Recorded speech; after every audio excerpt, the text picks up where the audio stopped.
Nakangiti pa yung ulo. Silaki ng ulo ni Palada Boy.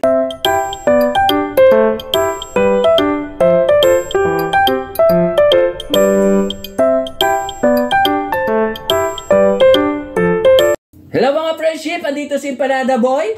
Ayan, magbablog kami. Galing ako sa palengke. Pagkasunod kami buwi. Eto, bumili ako ng saging. Kano to bili ko? Palagay mo. 20 pesos. Ay, hindi. 15. Higher. 30. Ay, lower. 25. Hindi. Ako naman sabi, baka tanghali na. No. Eto mga friendship, 40 pesos ang kilo. Bili ko dito 28 pesos. O eto, sa kamatis. 15. Ano kung siya? Mahal ng kamatis kaya ngayon? 20. Hindi din. 20. Ay, hindi ah. Ayan mga friendship, mga kamatis oh. Silaki ng ilong ni Palada Boy. Anong magkano yan? Ang isang kilo nito, doon ka tumingin kasi. Tumingin sa akin. Kamatis ako tumitingin. Eto, bili ko dito sa kamatis na to, mura, 30 pesos ang kilo, 25 pesos ito. Pero sa iba, mahal, may 50, may 60. Kaya lang eto, oh, yung medyo hilapit. Ay, nahulog, buhay pa. Eto, ayan, oh, tinan mo, oh. Hindi sila pare-pareho, may hinog, may hilaw. Ayan, mga friendship. Ayan, ganyan lang siya. Dapat ayan. ikaw namili yan. Malaki pa sa ilong mo. Sa ilong mo. At eto, oh, magkano bili ko to dito. Sigarilyas. Oh, magkano to? Kumakain ka ba nito? Oo naman. Eto, sigarilyas mga friendship. Ha? 10 piso. Ay, hindi mahal ang ano. Alam mo magkano isang kilo nito? 160. Magkano yan? Oh, alam na to, mga friendship, bili ko dito is? 20. Hindi. Ano, magkano nga ba to? 19 pesos. O, munti ka na mag-save, 20 pesos ha. At eto patatas, magkano to? Mahal din to, itong dalawa na to. 30. Hindi. 120 ang isang kilo. Malaki pa rin sa ilong mo. Tama-tama, dalawa, kulay brown. Ay. Ano yan? Magkano yan? Mas malaki pa to sa ilong mo. Alam mo magkano to mga friendship? 17. 120 yata, 130 isang kilo. Mahal, di ba mga friendship? Ayan. At itong leeks, magkano to? Hindi ko tinanong kung magkano kilo. Ito tinanong na leeks. Onion leeks. Anong onion leeks? Onion leeks yan. Leeks, onion leeks daw. Sabi ni Palada Boy, ni AJ. Magkano to? 10. Hindi, mahal ito. Magkano? Alam mo kung magkano to mga friendship?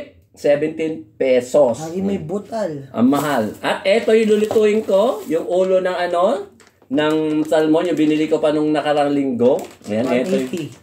Ha? 180. Hindi. Alam na nila to kung magkano to. Ano? 145 nga, 3 kilo. Bakain ka rin ba ng ulo ng salmon? Oo naman. Ulo ng manok. Oo. At eto, yung binili kong yung saba, ginawa kong minatamis. Ayan. Yung iba nakain ko na, yung binili ko nung linggo, yung 30 pesos yata, ang bili ko. 25 pesos lang kilo, kailan maliliit. Ayan, gusto mo ba ito? Kumakain ka ba nito? Oo naman. Ganon. At alam nyo mga friendship, brown out. Brown out talaga mga friendship. Ito yung yung pinaka-battery ng ilaw namin. Ayan, ito yun. Ito yung nakakonek doon sa bumbilya. Ito yung brown fish. Ayan pa yung isa, nalobat na. Ito yung gamit. At ito yung dalawa. Ito yung isa. At ito yung isa pa. Brown out sa amin. Mamayang hapon pa magkakaroon ng kuryente. Yan, parang trophy mo. Ayawakan mo. Ayan, diba? Ayan. Yung sabi ni Tambo noon, parang toothbrush. Diba? Ayan. Lagyan mo dyan sa tabi. Ipapakita ko sa inyo yung ilaw mamaya kung saan nakakonect mga friendship. Ayan, kahit walang ilaw, maliwanag naman mga friendship dahil ito yung gamit ko, yung battery malaki. Ayan yung inverter. Ito yung wire, nakakonect dito sa LEC light. Ayan mga friendship po. Ayan. Para makita nyo buo. Ayan yung ilaw ko mga friendship. Ayan yung ilaw sa Kesame halatang walang ilaw, walang power. Mamaya pang alas 6. Magkakaroon. Anong oras na ngayon? Alas 10. Diba mga friendship? Sige na, pagluluto na ako mga friendship. Mamaya na uli. Yan mga friendship, kahit brown out. Tuloy-tuloy pa rin ang aking pagluluto ng tanghalian ko tsaka hapunan.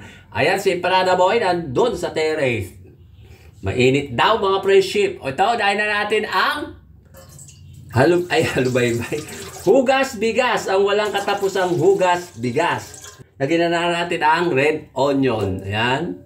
Ay, red onion.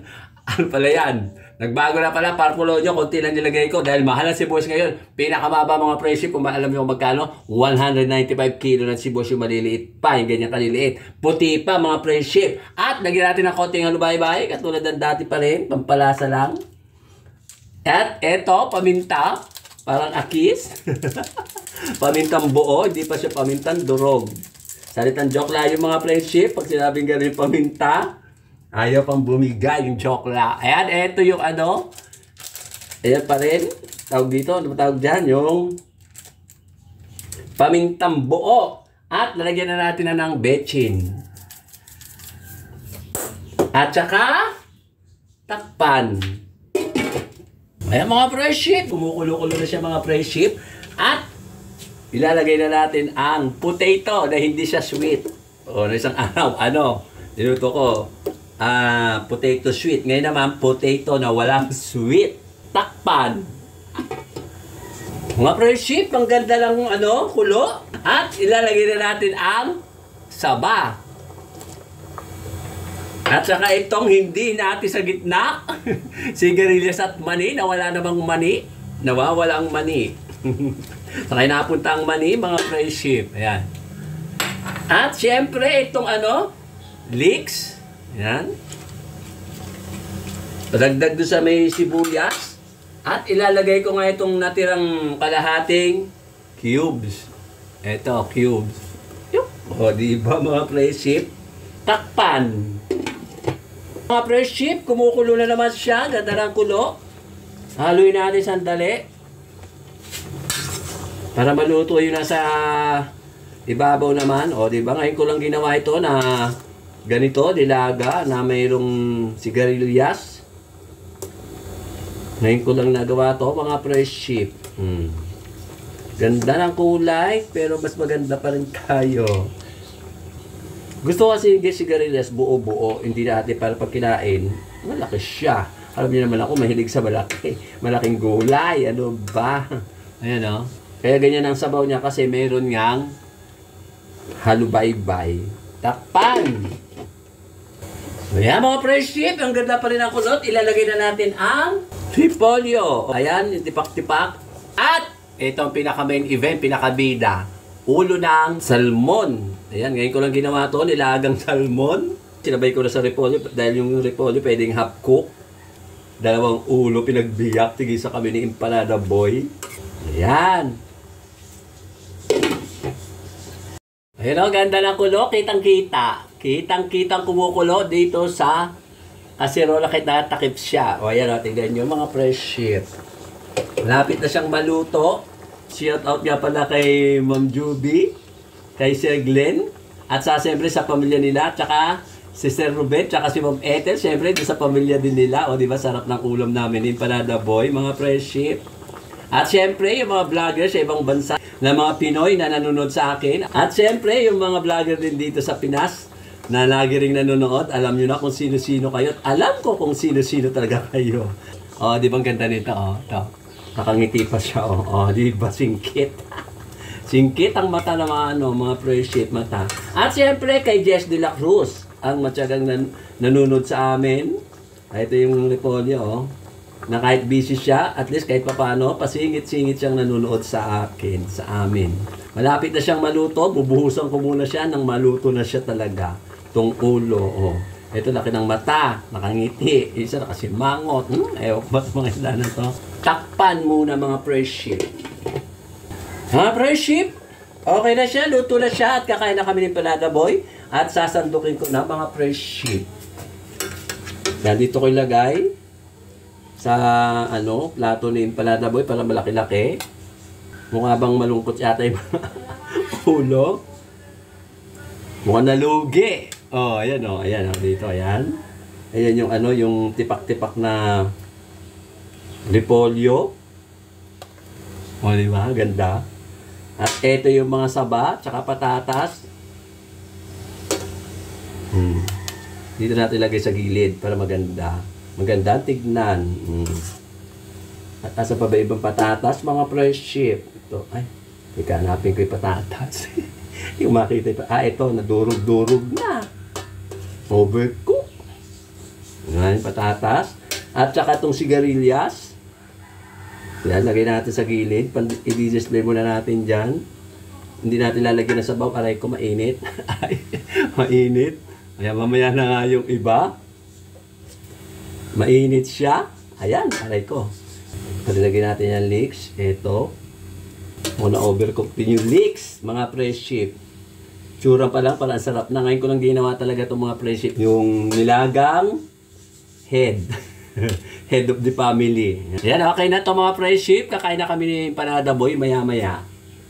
At ang sabaw, dito ko ilagay. Tigisa kami na sabaw ni Empanada Boy. Ayan, dito. Para higop-higupin. Alay ko, kainit. Ayan. Ito pa isa. Ilagay ko nga itong laman. Para sa akin. Ayan. Wala yung leeks. Nalala ko yung leeks, wala na. Nalusaw na. Ayan, sabaw na lang.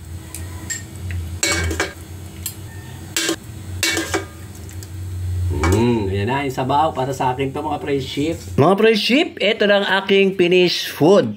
Ayan o, yung nilagang ulo ng salmon. Na ngayon ko lang ginawa mga fresh chip dahil minsan pinaksi ko na to tsaka sinigang. Ngayon naman, nilaga. Ayan o, na may mga kamote, saging, leeks, sigarilyas, patatas, at repolyo. At ito yung sabaw, hiniwalay ko yung sabaw. Ayan. At ito yung isa, tigisa kami ni Empanada Boy. Yan mga friendship, kakain na kami. Mag-alas 12 na. Alas 12 ng gabi, hindi, tanghali. Ayan ha, madilim pa rin. Brown out pa rin sa amin mga friendship. Ayan, sando ka ng kanin, dali. Ito, sando ka muna ako. Sige pa, sige pa. Ayan. Ang tagal naman. Ayan mga friendship, kakain na kami. At hindi kayo kasama. Kakain na po kami. Kain na kami ng tanghalian. Ito yung saging, saba. Ito yung sabaw, hiniwalay ko yung sabaw. Tinahibupin ko nga. Kain po tayo mga ka-friendship. Shout out po kay Ma'am Juby, kay Sir Glenn, kay Ma'am Ethel at kay Sir Ruben sa family po nila. At shout out din po sa mga nanonood sa aming vlogger dyan sa ibang bansa. At dito sa Pilipinas. Maraming salamat po sa panonood nyo sa amin palagi. Sarap na saging, matamis, yung saba. Ito yung kunin mo, ayan o. Kasi mas malaman yan. Ito sa akin na lang kasi may laman dito yan. Kumakain ka ba ng sigarilya? Sure ka? Naman. Ayan, yan. Medyo may laman-laman yan konti. Marap! Siyempre. Gutom eh. Matabang ba? Matabang ata ano? Gusto mo ng toyo, pwede rin. Hello, bye-bye. Halubaybay, bagoong. Dahil ng mga prinsip ha, kukuha ko ng halubaybay, bagoong isda, walang isda. O, natatawa ka dyan. Wala ka bang sasabihin dyan? O, patigin-tigin ka na. Wala. Nato may biyahe, nalugba. Ano gusto mo, sa Pangasinan, na bagong o yung ano, Sambales? Yung pinakamasarap, ano ba dyan? Pareho lang. Wala bang ano, Davao? Walang Bisaya, puro Ilocano at Tagalog. Di ba isa Pangasinan? Ito naman Sambalenya. Ito mga fresh sheep, matabang daw, sabi ni Empanada Boy, kaya ito, Halo Baby. Halo Baby ang tawag nila sa Kapampangan. Di ba? Pangasinan naman, bagoong. Sa atin. Halo Baybay, Tagalog. Harap. Hindi ko naman kasi talaga nilagyan na maraming alat. Baka mamay maalatan ka. Baka mamay madamay ka pa. Anong damay? Anong damay ba? Madamay ka, magkaroon ka ng bato-bato. Kasi nagkasakit na ako ng bato-bato noon. Tumaling na. Siyempre naman. Hindi ito pala sa ako. Sarap niya. Sasabihin mo naman sa taong gusto. Wala mo ako nga ba? Oo, kasi baka may sasabihin mo na naman yun eh. O, tignan niyo mga friendship nakangiti pa yung ulo. Sila ng ulo ni Empanada Boy, ni AJ. O, sige na, babay na uli mga friendship at kakain muna kami. Bye-bye kasi brownout nga madilim. Thank you for watching.